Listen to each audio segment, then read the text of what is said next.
Jesus' blood and righteousness. I dare not trust the sweetest friend, but wholly trust in Jesus' name. Come on, every voice. My hope is built on nothing less.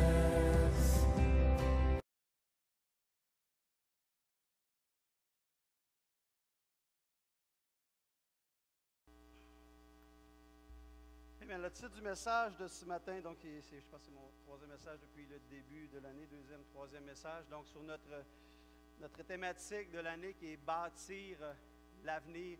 On veut bâtir l'avenir, donc on croit vraiment que le Seigneur a quelque chose de spécial au travers de nos vies personnelles, mais aussi de façon collective. Qu'est-ce qu'il veut faire au travers des églises locales, mais aussi ce qu'il veut faire au travers de son Église de façon globale, donc son Église avec un grand E. Universel et Dieu fait les choses dans chaque génération. On a établi les choses, si vous allez voir sur le site web, les messages de début d'année là-dessus, ça va vous aider vraiment à comprendre encore davantage la pensée. Je ne reprêcherai pas le message du début d'année, mais il y a quelque chose de spécial que le Seigneur veut faire. Il faut savoir que si on veut que notre avenir change, il faut qu'il y ait quelque chose qui change dans le présent. Donc, c'est des décisions qui sont prises dans le présent qui vont influencer sur notre avenir. Et alors, le titre du message de ce matin dans cette lignée-là, dans cette pensée, c'est « Investir pour bâtir l'avenir ». Investir pour bâtir l'avenir. Dans 1 Corinthiens, chapitre 1 Chronique, chapitre 29, versets 1 à 17, on va regarder, on va lire ensemble. On va lire quelques versets, et puis on va arrêter, je vais commenter, et après on va continuer à décortiquer ce verset-là. 1 Chronique 29, 1 à 17. Dit le roi David dit à toute l'assemblée, « Mon fils Salomon, le seul que Dieu ait choisi, est jeune et d'un âge faible. Et l'ouvrage est considérable. Car ce palais n'est pas pour un homme, mais il est pour l'Éternel Dieu. J'ai mis toutes mes forces à préparer pour la maison de mon Dieu de l'or pour ce qui doit être d'or, de l'argent pour ce qui doit être d'argent, de l'airain pour ce qui doit être d'airain, du fer pour ce qui doit être de fer et du bois pour ce qui doit être de bois, des pierres d'onyx et des pierres à enchâsser, des pierres brillantes et de diverses couleurs, toutes sortes de pierres précieuses et du marbre blanc en quantité. De plus, dans mon attachement pour la maison de mon Dieu, je donne à la maison de mon Dieu l'or et l'argent que je possède en propre, outre tout ce que j'ai préparé pour la maison du sanctuaire. 3000 talents d'or, d'or d'Ophir et 7000 talents d'argent épuré pour en revêtir les parois des bâtiments. » On va arrêter ici, on va regarder un peu qu'est-ce que David dit. On voit c'est le roi David ici par rapport à la préparation du temple et tout. Il est en train de dire qu'il parle à toute l'assemblée. Il ne faut pas oublier que David est un homme, la Bible dit c'est un homme selon le cœur de Dieu. Et oui, c'est une des choses était qu'il était capable de se repentir. Une des choses qui faisait qu'il était un homme selon le cœur de Dieu, c'était son cœur pour la présence de Dieu. On le voit dans les psaumes, comment il aimait la présence de Dieu, comment il voulait louer le Seigneur, mais aussi il avait cette affection. Parce que son affection se faisait par son désir. Pourquoi, je pense que c'est dans le psaume 51, il dit ne me rejette pas loin de ta face, ne me retire pas ton Esprit Saint. Il ne disait pas, retire-moi pas tes bénédictions, mais il dit, retire-moi pas ton Esprit Saint. Parce que pour David, ce qui était précieux, c'était la présence de Dieu. Et si tu me retires l'Esprit, ce que je vais aller. Donc, il y a des gens qui disaient, Seigneur, enlève-moi pas ma maison, enlève-moi pas mon char, enlève-moi pas mon ordinateur. Mais David, lui, c'était, retire-moi pas ton Esprit Saint. C'était vraiment un homme selon le cœur de Dieu. Et on voit dans ce passage-là qu'il est en train de dire, il dit, car ce palais n'est pas pour un homme, mais il est pour l'Éternel Dieu. Il bâtissait un palais. David est en train de bâtir quelque chose, mais il dit, ce n'est pas un palais que je bâtis pour les hommes, malgré qu'il y aurait des hommes qui étaient pour demeurer dedans. Mais c'est un palais que je bâtis pour l'Éternel, pour Dieu. J'ai mis toutes mes forces à préparer pour la maison de Dieu de l'or. Et là, il commence à nommer plein de choses. J'ai mis toutes mes forces. David n'a pas fait quelque chose d'à peu près. Je veux dire, dans mes temps libres, j'ai dit, je vais peut-être mettre des efforts pour peut-être éventuellement un jour faire le palais de Dieu. Donc David a dit, j'ai mis toutes mes forces pour bâtir quelque chose pour Dieu. Un palais pour Dieu, c'est ce que j'ai fait, moi, David. J'ai mis toutes mes forces pour faire cela. Elle a dit, j'avais de l'or, de l'argent, etc. Il nomme plein de choses, des pierres brillantes, etc., etc. Plus loin, il continue au verset 3 en disant, de plus, dans mon attachement pour la maison de mon Dieu, dans mon attachement pour la maison de mon Dieu, donc il s'attachait, il y avait quelque chose qui gardait en connexion profonde et vraiment intense avec Dieu. Il dit, dans mon attachement pour la maison de mon Dieu, je donne à la maison de mon Dieu l'or et l'argent que je possède en propre. Parce que voyez-vous, David, en tant que roi avec le peuple de Dieu, avait accumulé toutes sortes de richesses, toutes sortes de trésors par les conquêtes. Et quand on conquérissait d'autres peuples, les autres peuples, on pouvait partir avec leurs richesses, donc ça venait des possessions pour nous. Certains autres peuples qui étaient conquis payaient des tribus, donc ils devaient payer comme de l'argent. Donc David, avec toutes ces conquêtes-là, en tant que guerrier, avait ramassé une fortune incroyable. Et c'était lui, en tant que roi, qui l'avait fait en dirigeant les armées, mais aussi le peuple avait combattu. Mais ce n'était pas ses possessions à lui.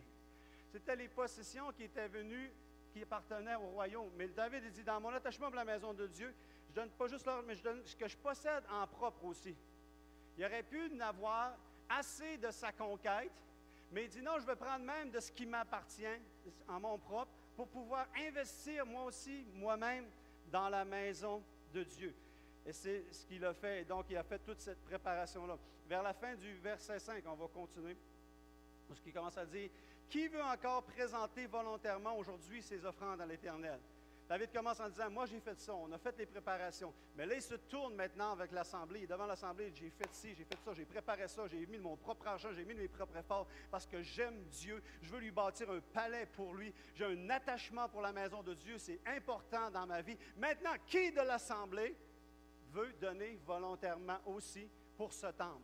Qui veut aussi donner volontairement pour ce temple? Qui veut encore présenter volontairement aujourd'hui ses offrandes à l'Éternel? » Verset 6 continue. « Les chefs des maisons paternelles, les chefs des tribus d'Israël, les chefs des milliers et de centaines et les intendants du roi firent volontairement des offrandes. Ils donnèrent pour le service de la maison de Dieu 5 000 talents d'or, 10 000 d'aric, 10 000 talents d'argent, 18 000 talents d'airain et 100 000 talents de fer. Ceux qui possédaient des pierres les livrèrent pour le trésor de la maison de l'Éternel entre les mains de Jéel le Gershonite. Le peuple se réjouit de leur offrande volontaire, car c'était avec un cœur bien disposé qu'il les faisait à l'Éternel. Et le roi David en eut une grande joie. » Imaginez encore le scénario. David est là, blablabla, il dit, je fais ci, je fais ça. Et puis là, il dit au peuple de Dieu, qui veut donner volontairement à l'Éternel? Fait que là, il y en a qui donnent, certains c'est de l'or, d'autres c'est des pierres, tout dépendant, parce que ce n'est pas tout le monde qui avait le même état de richesse. Ce n'est pas tout le monde qui avait les mêmes choses. Alors là, le peuple se met ensemble et tout ça, ils répondent à l'appel de David, puis on va au verset 9, il dit, le peuple se réjouit de leur offrande volontaire. Il était content. Il y avait tellement de choses qui étaient accumulées pour bâtir quelque chose pour Dieu, que quand ils se sont rendus compte de ce qui était accumulé, les gens ils étaient fiers d'eux autres. Qui a déjà été fier de donner quelque chose? Tu donnes un cadeau Noël, tu donnes quelque chose à quelqu'un, puis là, tu vois la joie, puis tu es content de qu'est-ce qui était fait. C'est un peu la même atmosphère qui était en train de prendre place à ce moment-là. Il se réjouissait des offrandes volontaires, puis parce qu'il avait fait avec un cœur bien disposé. Ça n'avait pas été manipulé. On voit que David n'a pas eu besoin de manipuler. On voit que David n'a pas eu besoin de tordre de bras, et c'est malheureux parce que quelquefois, on voit toutes sortes de manipulations intellectuelles pour être capable de faire donner les gens. Je me rappelle, moi, dans le passé, une certaine église que j'avais connue et tout ça, et puis que j'avais été en contact, et si tu voulais avoir une prophétie par le prophète qui était de passage pour 3 ou 4 jours, tu devais donner une offrande de 100 $. Tu donnes 100 $, tu as ta prophétie.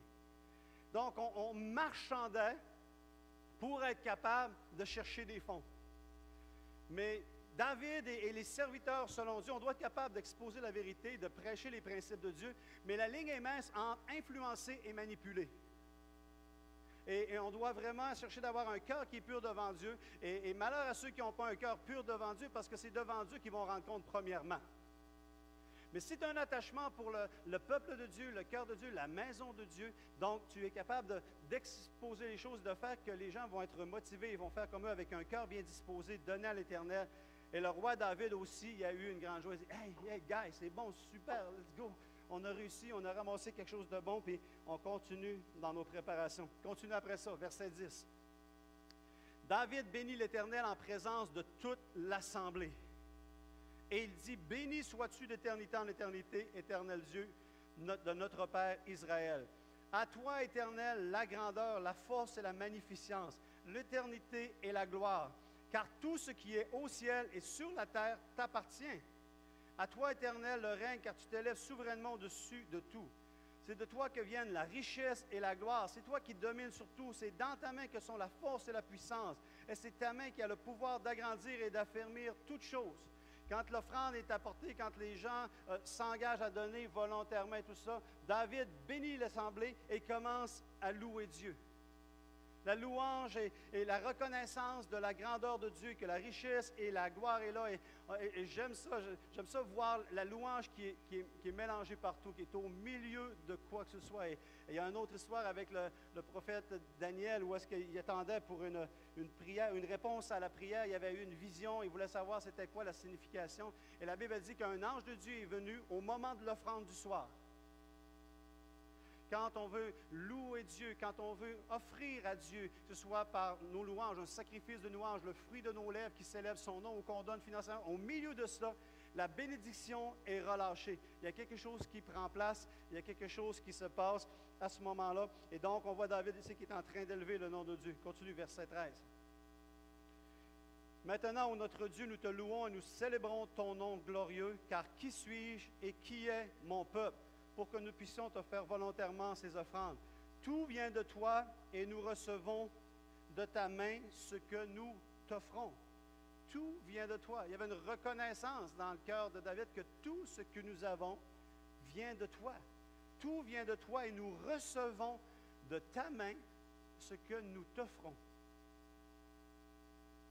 Donc, on ne devrait pas, en tant que chrétien, on ne devrait pas avoir le langage que ça, c'est mon argent qui vient de moi, c'est mon argent que j'ai gagné. Oui, tu as travaillé pour, mais à la limite, elle vient de toi, elle vient de Dieu. Tout ce que nous avons vient de lui et on reçoit de ta main ce qu'on offre. Juste la santé, le fait que vous êtes capable de travailler, le fait que vous êtes capable de recevoir quelque chose, de respirer, ça vient de Dieu.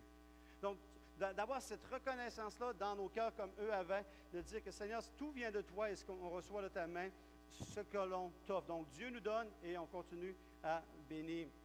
Le peuple de Dieu, c'est ce qu'il faisait, l'œuvre de Dieu. Nous sommes devant toi des étrangers, des habitants comme tous nos pères. Nos jours sur la terre sont comme l'ombre et il n'y a point d'espérance. Éternel notre Dieu, c'est de ta main que viennent toutes ces richesses et que nous avons préparées pour te bâtir une maison. C'est de ta main que viennent toutes ces richesses que nous avons préparées pour te bâtir une maison. Ce qu'on comprend ici, c'est qu'ils reconnaissent que c'est de la main de Dieu. Dieu donne, de la main de Dieu, les choses viennent, les richesses viennent. Et maintenant, on prépare, on travaille, c'est notre portion. Il y a quelque chose qui vient, qui nous est donné de Dieu, la capacité, le vouloir et le faire, les portes ouvertes, la bénédiction, les promotions, etc., etc. Ces richesses-là que nous avons viennent de Dieu. Maintenant, notre partie, c'est de les préparer pour bâtir une maison. Parce que Dieu travaille en partenariat avec les hommes. C'était son plan depuis le début, depuis le Jardin d'Éden. Pour te bâtir une maison à toi, à ton saint nom, et c'est à toi que tout appartient. Et que même Jésus, lorsque toute chose sera accomplie, va déposer au pied du Père toutes ses conquêtes. Et jusqu'à ce qu'il ait vaincu ses derniers ennemis, qu'il ait fait tous ses ennemis son marchepied, il va venir et déposer tout ça devant le Père. Même ce que Jésus a acquis, ce qu'il a reçu, va même le déposer devant le Père aussi. Donc, ce que nous accueillons, ce que nous recevons de la part de Dieu, on doit être prêt à le remettre devant le Seigneur. Même dans le livre de l'Apocalypse, il dit les couronnes qu'ils ont reçues, ils déposèrent leurs couronnes devant Dieu. Ça nous place toujours dans une position d'humilité, de recevoir qui est la source de la bénédiction.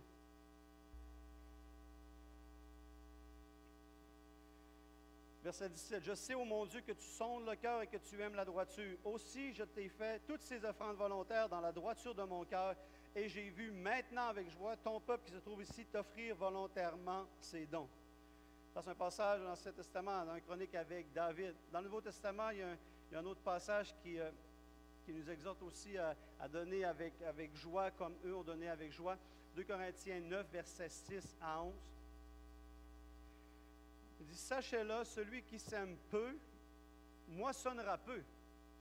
Et celui qui sème abondamment, moissonnera abondamment. Que chacun donne comme il l'a résolu en son cœur. Pourquoi ce n'est pas une obligation? C'est une résolution du cœur, de la décision que l'on prend de semer peu ou de semer en abondance. Mais Paul a dit ici, sachez-le, je vous avertis, Celui qui sème peu va moissonner peu. Celui qui sème abondamment va moissonner abondamment. C'est une décision de dire, je vais semer pour le royaume de Dieu, peu importe la façon que nous allons semer tout ça, c'est de dire, je vais semer dans les choses du royaume, et plus je vais semer, plus je vais être béni. Peut-être pas dans le temps présent, oui, certaines bénédictions nous sont données dans le temps présent, mais d'autres vont nous être retournées simplement dans l'éternité. Mais on doit avoir foi et confiance en Dieu. Des fois, j'entends des fois des gens dire, ouais, mais j'ai donné la semaine passée, puis là, ça fait un mois, puis je n'ai pas encore été béni. Attendez un peu. Si ça serait le même, ça serait trop facile. On donne une journée, puis la semaine d'après. Des fois, ça arrive. Des fois, ça arrive, boum! Tu vas donner quelque chose, puis il y a une bénédiction qui va venir rapidement. Il y a d'autres fois que c'est une question de foi. Et donc, c'est une question d'attente. Et pour une personne et un autre, c'est différent. Et au travers de cela, Dieu est souverain.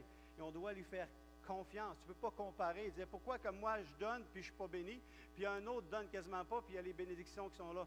Il y a plein de choses qui appartiennent dans le domaine du mystère et que c'est seul Dieu qui sait pourquoi. Mais les principes de Dieu sont vrais. Dieu ne peut pas mentir. Amen.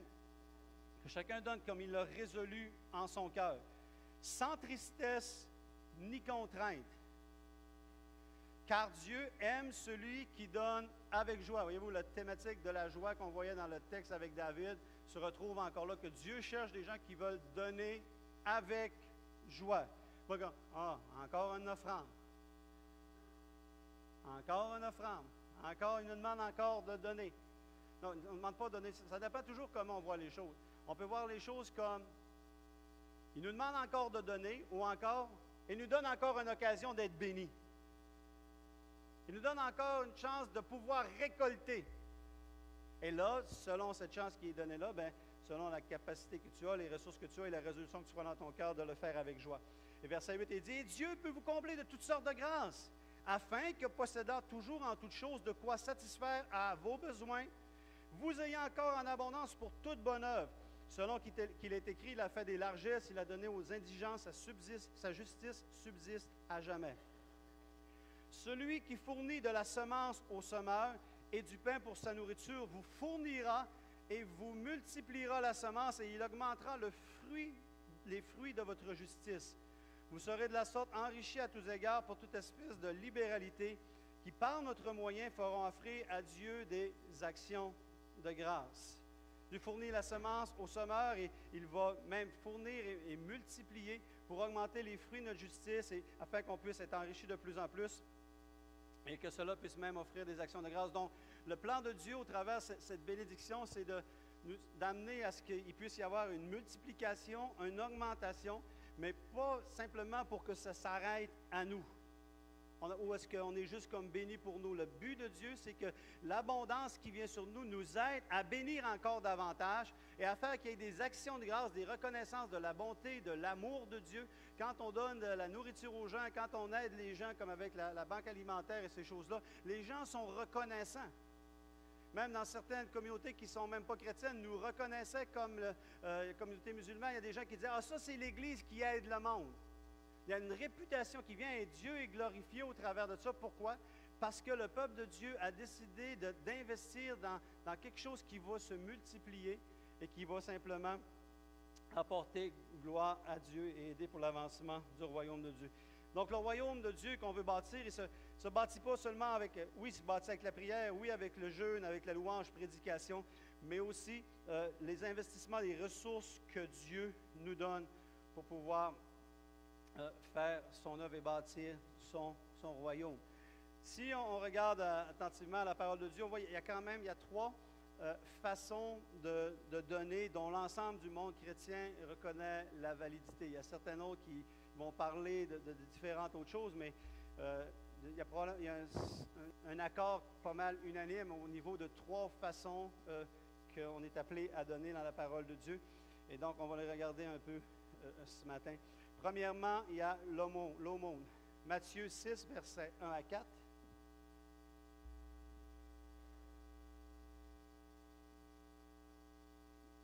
Matthieu 6, 1 à 4, l'aumône. Gardez-vous de pratiquer votre justice devant les hommes pour en être vus. Autrement, vous n'aurez point de récompense auprès de votre Père qui est dans les cieux. Lors donc que tu fais l'aumône, Ne sonne pas de la trompette devant toi comme font les hypocrites dans les synagogues et dans les rues, afin d'être glorifiés par les hommes. Je vous l'ai dit en vérité, ils reçoivent leur récompense. Mais quand tu fais l'aumône, que ta main gauche ne sache pas ce que fait ta droite, afin que ton aumône se fasse en secret et ton Père qui voit dans le secret te le rendra. Tu sais, je veux juste comme clarifier certaines choses. Quand on parle de l'aumône, on parle surtout de qu'est-ce qui est fait envers les pauvres ou les gens qui sont dans le besoin. L'aumône est plus comme quelque chose de personnel que les gens ne savent pas. Où est-ce que tu vas aller voir ton voisin, tu vas voir ta voisine, etc., quelqu'un qui est dans la misère et tout, puis tu vas lui apporter de la nourriture, tu vas lui donner de l'argent, tu vas lui donner des vêtements. C'est un peu cette façon-là qu'on parle quand on parle de l'aumône, quand on regarde au niveau biblique. Donc, il dit, quand tu fais l'aumône, que ta main droite ne sache pas ce que ta gauche fasse. Mais on voit, si on fait juste s'attarder un peu, comment tu veux que ta main droite ne sache pas ce que ta gauche fait? Anyway, as-tu déjà vu une main qui sait quelque chose, by the way? Donc, mais ce qu'il est en train de dire, qu'on n'est pas en train de faire quelque chose pour être vu et glorifié des hommes. Pour être vu et glorifié des hommes. Fais-le simplement parce que tu veux que le Seigneur voit l'aumône que tu as fait envers cette personne-là et avec ce cœur-là. Et j'ouvre cette parenthèse-là, donc, parce que c'est important, parce que je sais, au travers des années, des fois, on a appris certaines choses, puis ce verset-là, je pense, est mal compris. Puis les gens, des fois, refusent ils ne veulent pas écrire, comme par exemple, leur nom sur les dîmes et offrandes et tout, parce qu'ils disent, non, je le donne à Dieu, je ne veux pas que ni ma main gauche, ni ma main droite, ni le trésorier le sache. Donc, je veux vraiment garder ça en secret parce que Dieu, il dit que vraiment, il faut cacher ces choses-là. Mais non, si tu le fais de cette façon, je pense que c'est une mauvaise façon de comprendre. Puis la même chose, c'est que souvent, quand tu donnes, ce n'est pas un aumône à ce moment-là, c'est une offrande ou la dîme. On ne parle même pas de l'aumône. Quand tu peux donner dîme ou offrande ou des choses qui sont comme ça, l'important, c'est l'attitude de ton cœur, que tu ne le fais pas pour être vu. Parce que quand on est dans un pays, puis Dieu dit de se soumettre aux autorités qui sont dans nos pays, et Dieu permet qu'il y ait des institutions avec des bons côtés qui sont là et tout, puis des fois des mauvais côtés, mais des pays comme le Canada permettent qu'il puisse avoir des retours au niveau de l'impôt. Donc, si tu... puis des fois, quand on regarde de façon globale, mais pas individuelle, mais des fois, on peut se rendre compte qu'il pourrait y avoir des fois comme 10, 15, 20 000 $ qui ont été donnés, puis que personne a dit, c'est moi qui l'ai donné, puis ils se privent d'avoir un retour d'impôt. Et si, admettons, tu dis, non, je l'ai donné à Dieu, puis je ne veux pas leur avoir de l'argent, c'est pas compliqué. Quand tu as ton retour d'impôt, tu la redonnes à Dieu. Fait qu'au lieu, puis quand on donne un certain montant d'argent, je pense qu'ici, au niveau du gouvernement, si je ne me trompe pas, tu reçois quasiment comme 50 % de tes dons de charité. Ça veut dire, si tu as donné 10 000, il te revient 5 000. Fait que tu pourrais bénir l'œuvre de Dieu en une fois et quart, ou une fois et demie, pour continuer à bénir. Et si tu ne veux pas le faire, si tu veux le garder pour toi, puis te payer des vacances et tout, il n'y a aucun problème, avec ça.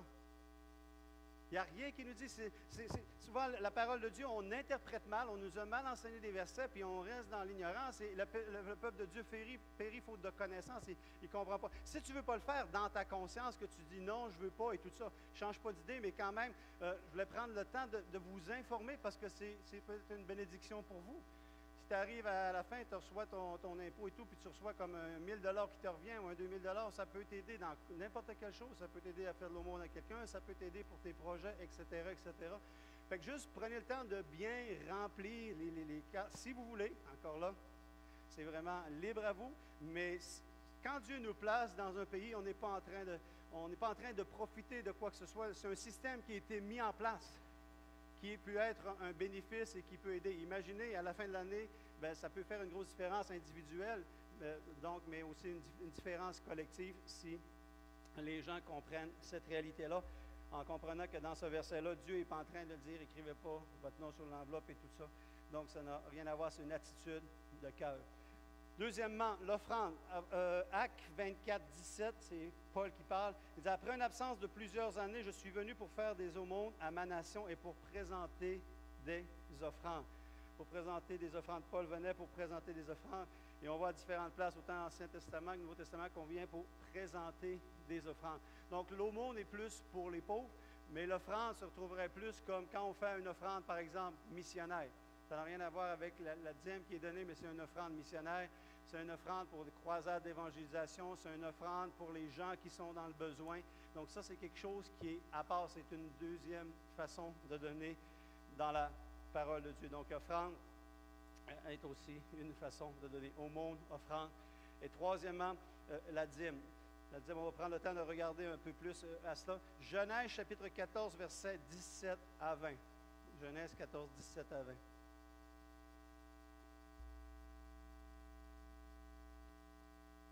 D'après qu'Abraham fut revenu vainqueur de cette place-là, et des rois qui étaient avec lui, le roi de Sodome sortit à sa rencontre dans la vallée de Chavé, qui est la vallée du roi. Melchisédek, roi de Salem, fit apporter du pain et du vin. Il était sacrificateur du Dieu Très-Haut.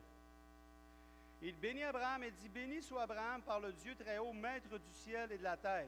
Béni soit le Dieu Très-Haut qui a livré tous tes ennemis entre tes mains. » Et Abraham lui donna la dîme de tout. Abraham lui donna la dîme de tout. Il y a certains points ici qui sont importants à comprendre. Quand on regarde au verset 18, quand il parle de Melchisédek, roi de Salem, a apporté du pain et du vin. Il était sacrificateur du Dieu Très-Haut. Et ceux qui ont suivi la formation de l'Institut biblique et tout ça, ils ont fait une indigestion de Melchisédek. Parce que vraiment, on a décortiqué ce sujet-là et tout. Puis, quand on parle de Melchisédek, on parle qu'il est le roi de Salem, le roi de la paix. Donc, il représente Jésus, les sacrificateurs pour toujours. Et quand on regarde dans Hébreu, on dit qu'il n'y a pas de commencement, il n'y a pas de fin. Donc, on pourrait vraiment rentrer en détail, juste décortiquer Melchisédek, mais simplement pour dire qu'il représentait Jésus-Christ. Melchisédek représentait Jésus-Christ. Et on voit même ici qu'en tant que roi de Salem, il a apporté quoi? Du pain et du vin. Déjà prophétiquement, la communion. Mon corps et mon sang versés pour vous, qu'il représentait lui. Et il était sacrificateur du Dieu Très-Haut. Et qu'est-ce que Jésus est? Il est notre souverain sacrificateur qui est entré dans le lieu très saint. Il est ce souverain sacrificateur qui est entré dans le lieu très saint. Et Abraham a donné la dîme de tout à Melchisédek, voyant que dans Melchisédek et dans la descendance qui était pour venir, Christ était dans ses reins, donc était dans sa descendance. Et c'est à lui que la dîme était donnée. Des fois, les gens disent, non, la dîme, c'est pas de Dieu, c'était dans la loi de Moïse, l'ancienne alliance et tout ça. Mais Abraham est avant Moïse. La dîme n'est même pas venue sous la loi. La dîme a été encouragée, elle a continué sous la loi. Mais elle avait déjà été établie. L'aspect des offrandes qui étaient données, même débutaient même les premières offrandes, vous savez, avec Caïn et Abel. Et une des deux offrandes était une bonne offrande et l'autre n'était pas une bonne offrande. Donc, il y avait quelque chose qui était volé à Dieu au travers de ça, et donc il y a eu des conséquences. Mais regarde, on voit ici qu'avec Abraham, qui n'était pas sous la loi, déjà apportait la dîme à Melchisédek, qui apportait la dîme à Jésus. Et quand on comprend cette chose-là, c'est qu'on comprend que lorsque l'on donne la dîme, on donne la dîme à l'Église dans un sens physiquement. Mais la réalité, c'est qu'on donne la dîme à Jésus, on donne la dîme à Dieu lui-même. Lévitique 27, 30. Toute dîme de la terre, soit des récoltes et de la terre, soit du fruit des arbres, appartient à l'Éternel.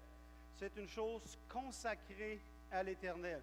Donc, le peuple de Dieu, dans le livre de Moïse, toute dîme de la terre, soit les récoltes de la terre. Donc, il y avait différentes dîmes. Il y a plusieurs autres passages là-dessus. La dîme de ci, la dîme de ça. Toutes sortes de dîmes qui pouvaient être données. Donc, quand il y avait des récoltes, quand il y avait quelque chose qui récoltait, il apportait toujours à Dieu. Les récoltes de la terre, soit des fruits des arbres, etc., etc. J'aurais pu prendre plein d'autres passages et tout. Mais on voit que chaque fois qu'il y avait une récolte, une bénédiction, quelque chose, un revenu, quelque chose qui venait, il apportait la dîme à l'Éternel. Parce qu'il dit c'est une chose consacrée à l'Éternel. Rappelez-vous, c'est comme si on veut avec le passage qu'on a vu ce matin, il dit tout nous vient de Dieu. Tout vient de Dieu. Toute chose qu'on reçoit vient de Dieu. Mais maintenant, dans tout ce que tu as, tu as la liberté, tu peux prendre la résolution dans ton cœur, mais il y a quelque chose que dans ce qui t'est donné qui est consacré à l'Éternel. C'est la dîme.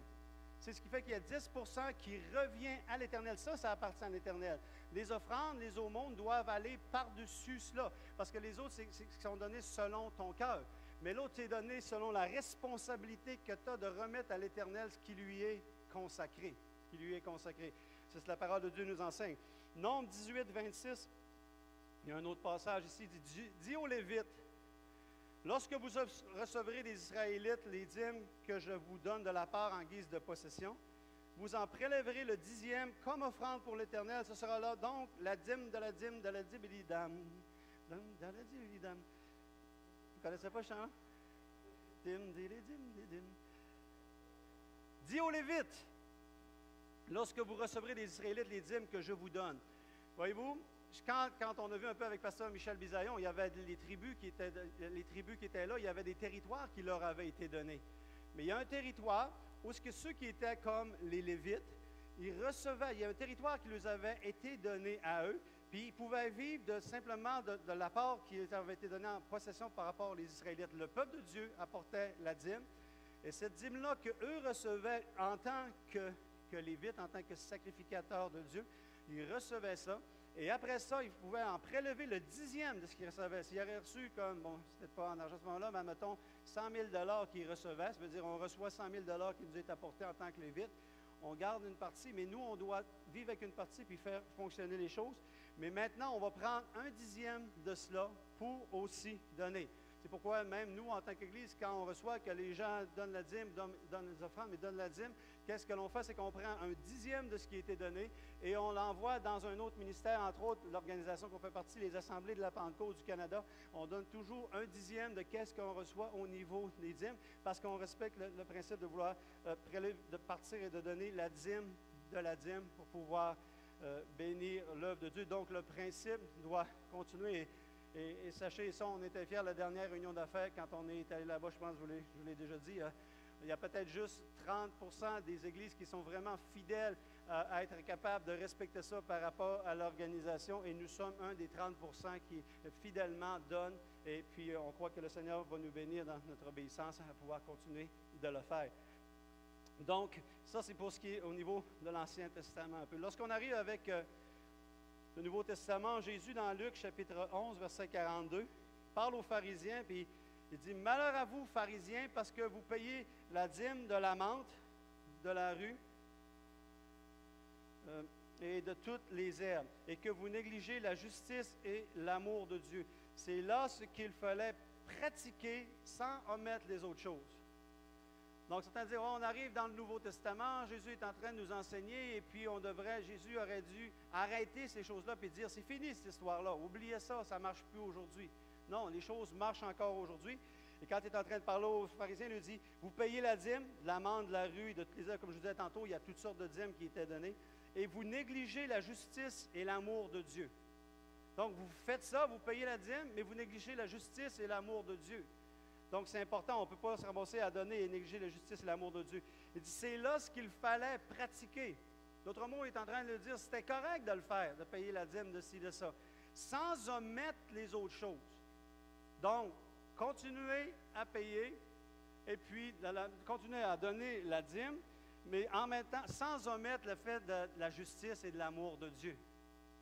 Ça ne marche pas de dire, tu ne peux pas arriver et dire, ah ben moi, Seigneur, je donne pas, tout ce que je donne à l'Église, c'est l'amour qui est dans mon cœur. Et je ne donne même pas la dîme de mon amour, je donne mon cœur en entier. Non, donne ton cœur en entier, aime, mais ça ne disqualifie pas. Non, Seigneur, moi, je donne en temps. C'est bon de donner en temps, je vais aider, je vais bénir, je vais ci, je vais ça. Mais en même temps, il faut faire attention ce qui est consacré à l'Éternel. Il ne faut pas essayer de négocier ce qui est consacré à l'Éternel. Il faut vraiment respecter les principes. Amen. Il y a un passage dans Malachie qui démontre vraiment comment Dieu considérait cela important et comment c'était même une clé pour être encore plus béni. Malachie, chapitre 3, versets 7 à 12. Il dit, depuis le temps de vos pères, vous vous êtes écartés de mes ordonnances. Vous ne les avez point observées. Revenez à moi, et je reviendrai à vous, dit l'Éternel des armées. Et vous dites, en quoi devons-nous revenir? Un homme trompe-t-il Dieu? Car vous me trompez. Et vous dites, ben voyons donc, en quoi qu'on t'a trompé? Si j'arrêtais au Québec aujourd'hui, ben voyons donc, en quoi qu'on t'a trompé? Dans les dîmes et dans les offrandes.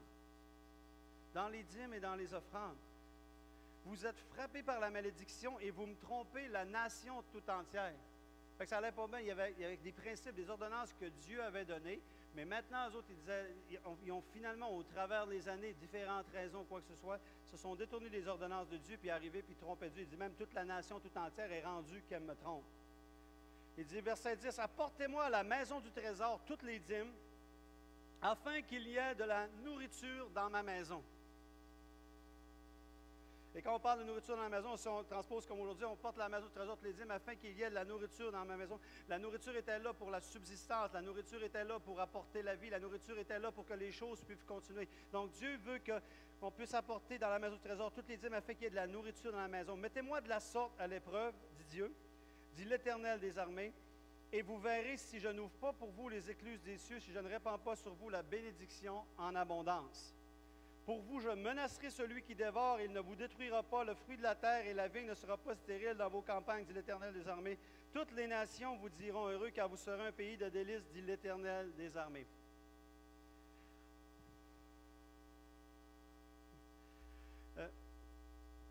Quand on regarde l'Ancien Testament, souvent, on ne met pas dans le contexte les choses et on comprend mal à cause de ça. Quand on parle de l'Ancienne Alliance, on pense des fois juste comme c'est un texte rédigé, un texte écrit, et je vais en parler dans les prochaines semaines plus.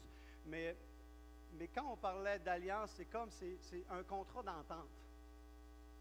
C'est vraiment comme un contrat d'entente. C'est comme dire, OK, voici les règles que tu vas suivre, voici les affaires que tu as à faire. Et il y avait différentes sortes d'alliances qui pouvaient prendre place. Mais entre autres, quand on parle de cette alliance-là, c'est que moi, j'avais un contrat avec vous, Israël. J'avais un contrat avec mon peuple. Puis je lui disais, faites ça. Je vous bénis, je demande juste qu'il y ait 10 je demande juste qu'il y ait la dîme qui soit donnée, qui soit consacrée à moi, puis je vais vous bénir, puis je vais prendre soin de vous et tout ça.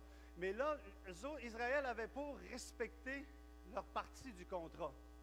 Et on voit, il y a un chapitre, je pense que c'est dans Deutéronome 28, si je ne me trompe pas, ou 18, je pense que c'est 18, où est-ce qu'on parle de la bénédiction, si tu fais ça, tu vas être béni, si tu fais ça, tu vas être béni, si tu fais ça, tu vas être béni, après ça, si tu fais ça, tu vas être maudit, si tu fais ça, tu vas être maudit. Donc, il y avait comme une espèce de contrat qui était là. Et parce qu'Israël refusait de remplir sa part du contrat dans ce domaine-là, bien, l'Éternel était coupé de la possibilité de les bénir parce que ça faisait partie de l'entente. Donc, Dieu est en train de dire qu'il y a une possibilité que tu puisses être béni. Il dit, si tu respectes ta part du contrat, là, il dit, c'est pas pire, là, dans le fond, je te demande, c'est juste de me donner la dîme des choses que tu as, puis moi, je vais te bénir, la maison va être remplie, tout ça. Et non seulement ça, je vais détruire tes ennemis. Ça voulait dire que les Égyptiens, les Babyloniens, tous les peuples qui étaient alentour, ça leur dit, regarde, si tu fais juste faire ça, là, si tu fais juste m'honorer dans les dîmes et les offrandes, tu n'essayes pas de me tromper, tu sais qu'est-ce qui va se passer? Je vais m'occuper de tes ennemis. Ceux qui veulent te dévorer, ceux qui veulent te tuer, ceux qui te veulent du mal, il y a une protection qui va venir sur toi à cause que tu vas respecter notre entente, notre alliance. Et je pense qu'il y a plusieurs, on est tous bénis. Et le Seigneur, c'est la grâce de Dieu, et maintenant on est dans la nouvelle alliance et tout ça, mais ça n'empêche pas qu'il y a certains principes qui sont là d'un couvert à l'autre de la Bible qui vont encore rapporter les bénédictions qui vont venir dans nos vies et tout cela. Mais dans le cadre de la nouvelle alliance, ce qui est bien, c'est que c'est pas parce que tu ne payes pas ta dîme que tu perds ton salut. C'est pas parce que tu ne payes pas ta dîme que Dieu ne t'aime pas. C'est juste qu'il y a certains aspects qui vont apporter des bénédictions sur ta vie qui n'arriveront pas, qui ne prendront pas place. Puis des trésors, puis des richesses que tu n'accumuleras pas dans les cieux parce que tu n'auras pas appliqué le principe. Tu n'auras pas appliqué le principe de Dieu. Et Dieu est tellement bon que des fois, même, il va nous bénir même si on ne le fait pas, parce qu'il est bon. Et ça, c'est la grâce, c'est l'amour de Dieu. Moi, je ne bénis pas toujours mes enfants parce qu'ils sont obéissants, parce qu'ils ne sont pas tout le temps, sauf Jean-Olivier. Non. Je vais juste faire parler Marie-Lou un peu. Pourquoi? Parce que mon cœur d'amour et de papa veut bénir au-delà du mérite. Mais n'empêche que quand il opère à l'intérieur de notre alliance et de notre relation avec des choses positives, bien, il y a des événements positifs qui vont arriver plus, qui va pouvoir les protéger. Vous me suivez? Donc, et encore là, comme je le disais tantôt, c'est une question de cœur. Et on ne l'a pas fait. Et j'ai connu, vous êtes probablement chanceux d'être ici à Source de Vie. Bien, pas chanceux, je dirais pas chanceux parce que. Mais disons, vous êtes probablement bénis de venir à Source de Vie. Parce qu'il y a des églises que quand les gens ne payent pas la dîme, les trésoriers et tout le comité allaient voir, puis vous aviez un rendez-vous. Hein? Ah, ça, c'est sûr. L'église, si vous ne payez pas la dîme, vous avez votre rendez-vous avec le pasteur, c'est pas long. Tu es dans le ministère, tu vas t'asseoir, mon frère. Et moi, j'ai jamais voulu, ça n'a jamais été dans ma. J'enseigne le principe, mais ça n'a jamais été parce que. Puis après ça, s'il y en a, puis ils payent pour lui dire, OK, comme admettons, telle personne va payer sa dîme, Claudia va payer sa dîme, par exemple, elle veut me rencontrer mardi prochain, elle va me rencontrer. Jessica, elle ne paye pas sa dîme. Mon agenda est plein. Là, tu rentres dans la manipulation parce que les gens ne donnent pas, ça fait que tu mérites. Donc, pour juste se protéger le cœur et le jugement et toutes sortes de choses comme ça, je me suis refusé à vouloir faire des suivis systématiques des choses. Je remets ça entre les mains de la personne et entre les mains de Dieu. Et c'est pour ça que je dis, dans le monde chrétien en général, l'offrande, l'aumône et la dîme, et il y a certaines autres choses qui sont enseignées dans d'autres églises ou quoi que ce soit, d'autres qu'on pourrait voir. Mais vraiment, dans ces choses-là, c'est une question de cœur. Et même si c'est enseigné ce matin, s'il y a quelque chose qui touche votre cœur par rapport à ça, quoi que ce soit, gloire à Dieu, c'est en vous Dieu. Mais si vous dites, j'y crois pas, ben regarde, crois-y pas. Il y en a qui ne croient pas aux prophéties, il y en a qui ne croient pas à toutes sortes, à différentes choses, etc., etc. Donc, on a une responsabilité individuelle devant Dieu à croire et à appliquer selon notre conscience. Et après ça, le faire avec la joie dans notre cœur. Donc, ça, c'est un peu les trois éléments qui sont là. Et on pourrait élaborer sur un paquet d'autres choses. Quand on parle qu'on ne peut pas servir Dieu et Mammon, il y a l'insécurité, il faut pas avoir le problème, l'amour de l'argent qui est là dans nos cœurs. Il y a toutes sortes de situations qui peuvent venir, que la Bible nous parle. On parle de la Bible beaucoup plus que dans la Bible de l'argent, de beaucoup plus que plein d'autres sujets. Parce que c'est quelque chose qui est actuel, et de prendre soin des gens, prendre soin des pauvres, prendre soin des démunis, etc., etc. C'est vraiment quelque chose qui est central et qui évalue souvent aussi l'état de notre cœur et tout cela. Donc, c'est quelque chose qui est important. Et il y aura toujours un défi. Quand c'est le temps de donner, tu pourras toujours avoir une raison. À un moment donné, tu peux dire, ben regarde, je me rappelle, nous, puis peut-être qu'il y en a qui connaissent déjà l'histoire, quand le Seigneur nous avait appelés en 1994 pour aller aider pour ouvrir une église à San Francisco, en Californie. On était partis, moi et Marie-Lou, elle est venue au monde, c'est ça. Marie-Lou elle est venue au monde au mois de mai, au mois d'août, on était partis à San Francisco. Et puis, quand on est parti là-bas, on est arrivé, et puis il n'y avait pas de salaire, on allait par la foi, et tout ce que le pasteur nous donnait, parce qu'on était pour ouvrir l'église là-bas, ben, on avait 100 piastres qui nous étaient donnés à tous les lundis matins pour nous aider. On restait dans l'église, on faisait un peu de ménage, on faisait un peu d'affaires, mais il fallait vivre avec 100 piastres. On était 3. Donc, il faut que tu achètes les couches, il faut que tu achètes le lait, il faut que tu trouves du linge, il faut que... 100 piastres. Vous savez-vous quoi sur le 100 piastres? Ah, 100 piastres, c'est vrai, il ne faut pas oublier. Ça, c'était s'il y avait une bonne offrande le dimanche. Parce que s'il n'y avait pas une bonne offrande le dimanche, j'allais voir le pasteur. Moi, j'avais-tu hâte d'arriver le mardi? Parce que lui, il rentrait, je le voyais arriver. Puis il marchait tranquillement. C'est un Californien qui marchait tranquillement. Ils sont relax en Californie. J'entendais ses babouches. Puis là, j'allais le voir dans le bureau. Ça va bien, pasteur? Oui. Puis là, je faisais mon hypocrite pour avoir l'air trop être à l'argent. Ça va bien? On a eu une bonne réunion hier? Oui. Non, non. Puis là, tu ne demandes pas tout ça sur le coup pour faire en train. Puis l'offrande, on va avoir là ben trop charnel. Non, ça va, oui. L'offrande. Mon frère. Parce que c'était son accent. Mon frère, ça n'était très pas bon hier. Non. Je pense que je vais te donner $50. Ça va pour toi? Ça va pour moi, $50? Ça va pas tout, mais yes, merci Seigneur. Oui, Dieu est bon, il pourvoit. Et $50 ou $100, savez-vous quoi? Le premier $10, quand j'avais mon $100, c'était la dîme. C'était la dîme qu'on donnait à ce moment-là. Et puis, peu importe, il en restait 90 après. Et quand on avait $50, c'est valable parce que si tu arrivais la semaine après, puis là, l'offrande était bonne cette semaine. Oui, rétroactif. Non, ça n'existe pas, ça. Là, on est à la semaine. Oui, l'offrande était bonne, la semaine passée, j'ai 50. Donne-moi 150 cette semaine. Non, mon frère. Il n'y a pas le rétroactif. Mais Dieu était tellement fidèle au travers de ça. Et puis, on aurait pu avoir cette excuse-là, on n'avait pas assez pour donner. Mais Dieu a tellement pris soin. Marie-Lou a été malade et puis vraiment, elle avait de la difficulté. À toutes les fois qu'elle perçait une dent, elle pognait la fièvre. Toutes les fois qu'elle pognait une fièvre, elle faisait de l'as. C'était toujours le séquence. On va arriver une dent. Oh non. Elle va avoir le rhume, elle va faire une crise d'asthme, puis on va se ramasser à l'hôpital. Elle était vraiment mal en point. On essayait tout parce que là, au début, on était partis comme des touristes. On avait une assurance voyage du Québec. Et puis, avec cette assurance voyage-là du Québec, ça faisait pour un temps. Mais après ça, quand elle expirait, on n'était plus assuré. Puis, l'Église là-bas devait avoir un processus pour nous donner nos cartes pour travailler éventuellement aux États-Unis. Et puis, donc, nous couvrir avec une assurance d'Église. Mais elle n'avait tellement pas d'argent. Oublie ça, l'assurance des États-Unis. Fait qu'on s'est retrouvés dans une période où on n'avait aucune assurance. Et puis là, ben là, tu essayes, puis là, elle fait de l'as, puis elle rentre dans la chambre de bain, puis elle met l'eau chaude, puis essaye de faire de la vapeur, puis c'est tellement comme trop grave, vraiment dans un état critique, on s'en va à l'hôpital.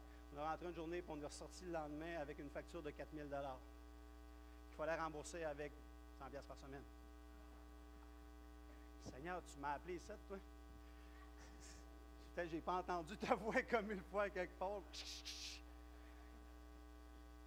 Mais savez-vous quoi, il y a une travailleuse sociale de l'hôpital qui est venue nous voir quelques jours après à la maison et tout ça, puis on parlait un peu avec, puis elle a jasé. Elle est venue, elle nous a parlé, elle est revenue, puis elle est arrivée avec des papiers, puis elle dit, j'ai vraiment eu à cœur de vous aider. Elle dit, regarde, elle dit, je vais remplir un formulaire, etc., etc. Bien, elle a rempli le formulaire, et puis après, elle est revenue, puis elle nous a dit, votre dette est complètement couverte par l'hôpital. Un Québécois qui fait couvrir sa dette par l'hôpital, ça n'aurait peut-être pas arrivé aujourd'hui avec le nouveau président, mais je ne sais pas, on ne parlera pas de lui. Parce qu'il y en a qui l'aiment, il y en a qui ne l'aiment pas, mais ça, on ne va pas là. Mais elle arrive et elle dit, la dette est complètement couverte. 4 000 $ complètement effacés. Et ce n'est pas tout. Elle dit, en plus, vous allez avoir, je vais vous donner une Medic Card. Ça, c'est une carte qui vous donne accès à tous les services hospitaliers ici en Californie. N'importe quand qu'elle est malade, vous êtes malade, vous allez là, vous allez être couvert. Moi, je suis un Québécois, je n'ai pas rapport là pantoute. Puis je réussis à être couvert. Puis après ça, on a pu continuer à l'hôpital. Puis après ça, elle nous a donné des coupons rabais dans une place pour qu'on puisse avoir du lait, qu'on puisse avoir des couches. Dieu a été fidèle.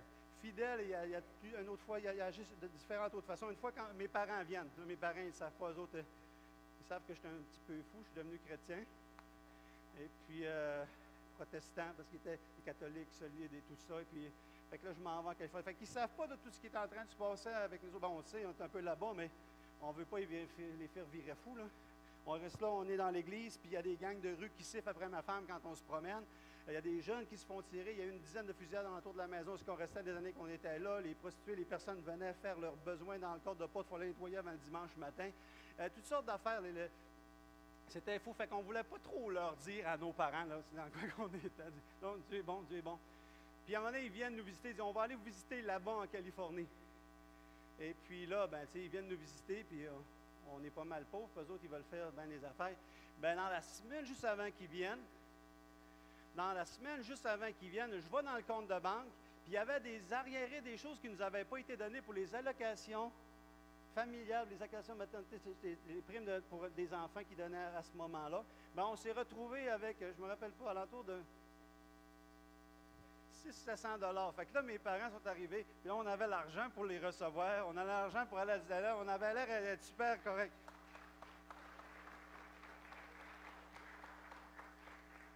Je vous dis ça parce que Dieu est fidèle. Il ne faut pas avoir peur que Dieu ne pourvoira pas. Puis comme je vous disais, on a toujours une raison. Quand tu n'as pas d'argent, tu en as pas assez. Puis quand tu en as trop, tu arrives pour donner, puis c'est bien trop un gros montant. Vous me suivez? Parce que quand tu n'en as pas, tu dis, je ne pourrais pas. Puis après ça, si c'est comme tu as plus d'argent et tout ça, puis là, tu regardes, OK, si je donne ça, hey, ça, c'est tout un montant. Fait qu'il peut toujours y avoir, ou tu as une situation, où telle affaire arrive, ou tel projet, ou telle surprise, ou tel manquement et tout ça, tu sais, s'il te plaît, tu sais, des fois, il y a des gens qui peuvent arriver, puis ils devaient donner une offrande, mais finalement, ils pognent un ticket. Fait que l'offrande va à la ville de Gatineau au lieu d'aller à l'église. Seigneur, tu comprends, il faut que je te coupe.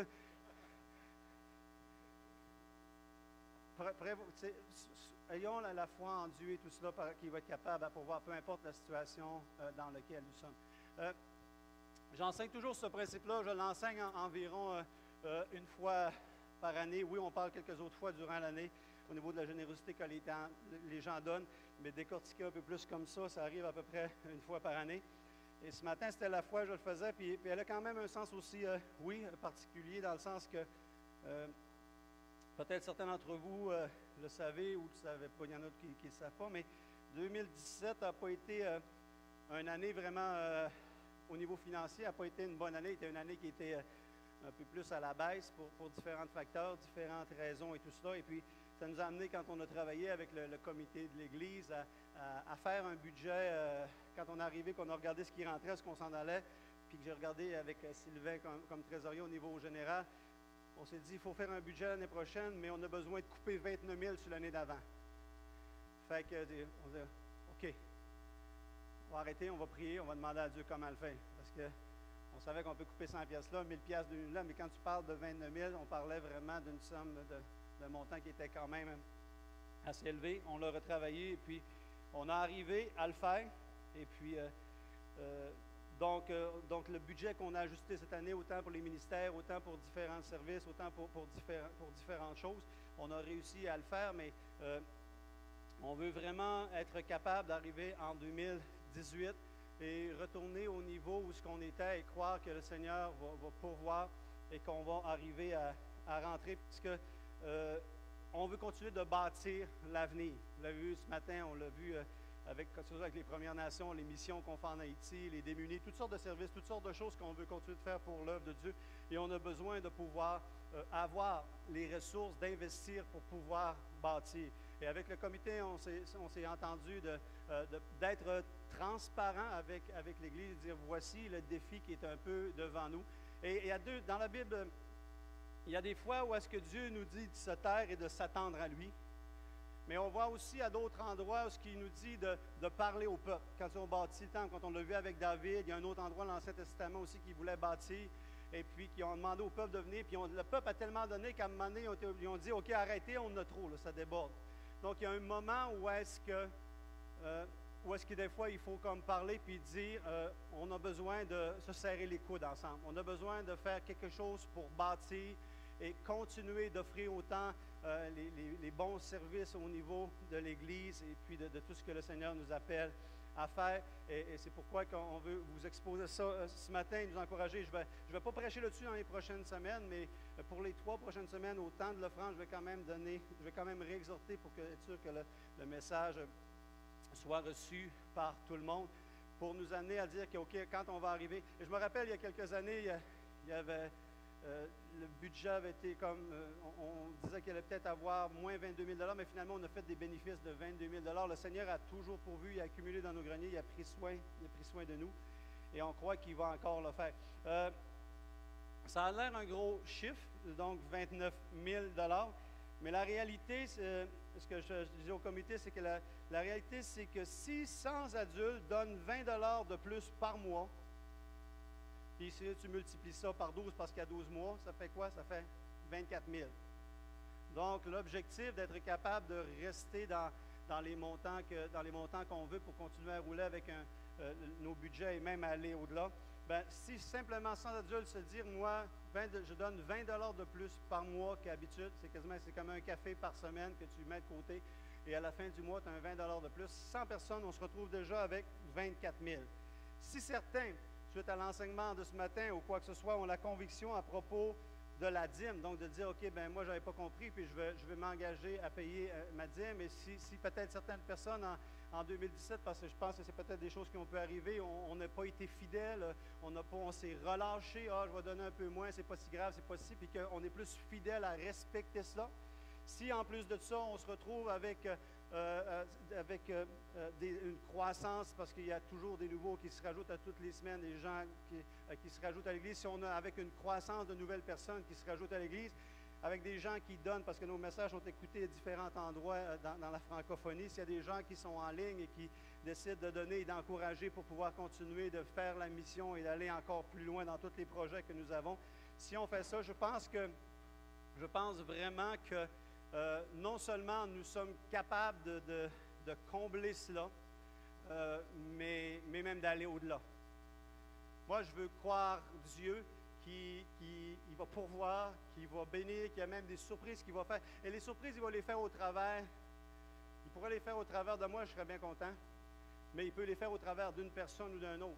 Un chèque inattendu, quelque chose qui est inattendu, il y a quelque chose qui est là. Mais est-ce que si on a ce cœur-là pour l'attachement, comme David dit, l'attachement pour la maison de Dieu, pour bâtir le palais, pour bâtir l'Église, pour bâtir l'œuvre, pour toucher les nations, comme vous savez, on touche, on est allé en Haïti, on travaille pour 2019, aller en Côte d'Ivoire, toucher l'Afrique et différents endroits comme ça. Donc, les projets, les choses, c'est pas ça qui manque et on veut continuer de faire.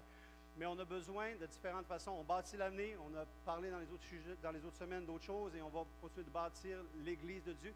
Mais il y a une partie qui est extrêmement importante, c'est d'investir avec les ressources, avec les choses que l'Éternel nous donne pour bâtir l'avenir. Donc, je prie juste que le Seigneur touche votre cœur, que vraiment ce soit fait pas avec en vous tordant le bras, mais j'ose croire. Et c'est ça que je disais quand on parlait avec le comité, entre autres les autres choses, que je pense qu'on a des bonnes personnes avec un grand cœur à l'Église et qui aiment l'Église et qui aiment Dieu. Et j'ai confiance. J'ai confiance que chacun mettant l'épaule à la roue, chacun disant, OK, je veux faire un peu plus, etc., qu'on va arriver à aller plus loin pour la fin de 2018, puis arriver à la fin de 2018, on va bénir le Seigneur de tout ce qu'il va avoir fait, autant au niveau financier que dans tous les autres niveaux, et continuer à bâtir son royaume. Juste fermer nos yeux, juste avec une simple prière. Et ceux qui donnent 200 et plus, venez, je vais vous donner une prophétie. C'est pas vrai, c'est une blague. Efface, Pierre. Oui, maintenant, c'est vrai, Mario, merci Mario. On aurait fait un trou un matin, je vais laisser partir le monde sans prendre d'offrande. Je vais inviter les gens pour s'approcher pour les gens pour l'offrande, ceux qui vont recueillir l'offrande.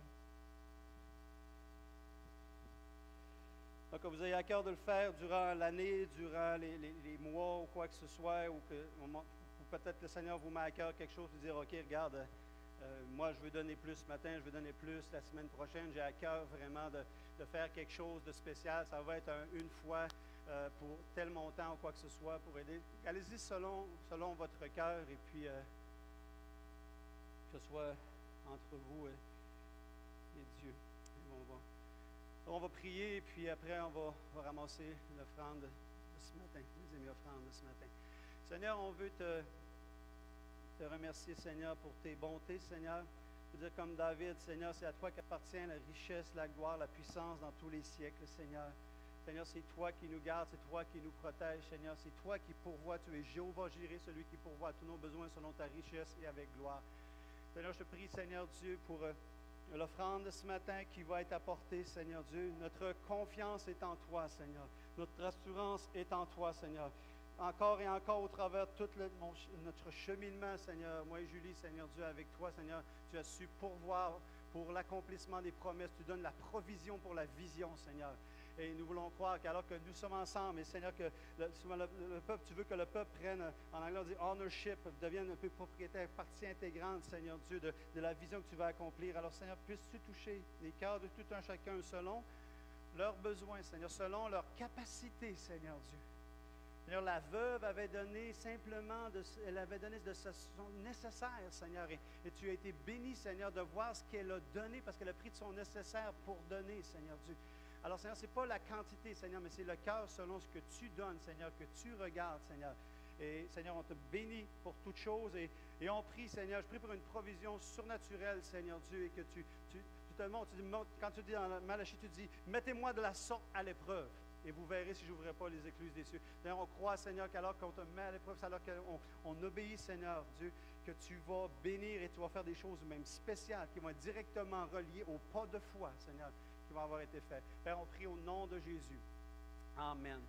Amen. Amen.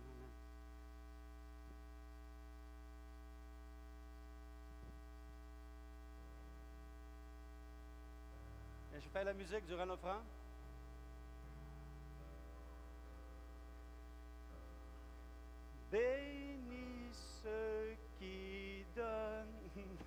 Qu'il y en ait encore plus pour glorifier ton nom parmi les nations.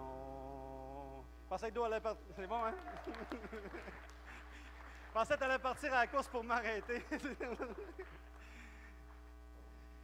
Amen. Alors, que le Seigneur bénisse le repas, un bon temps fraternel, agapé en bas. Donc, on va être content de passer un bon temps ensemble. Ceux qui veulent venir, ceux qui ne peuvent pas, qui doivent partir, soyez bénis. Bon dimanche, bonne semaine. Profitez de la belle température pendant que ça dure.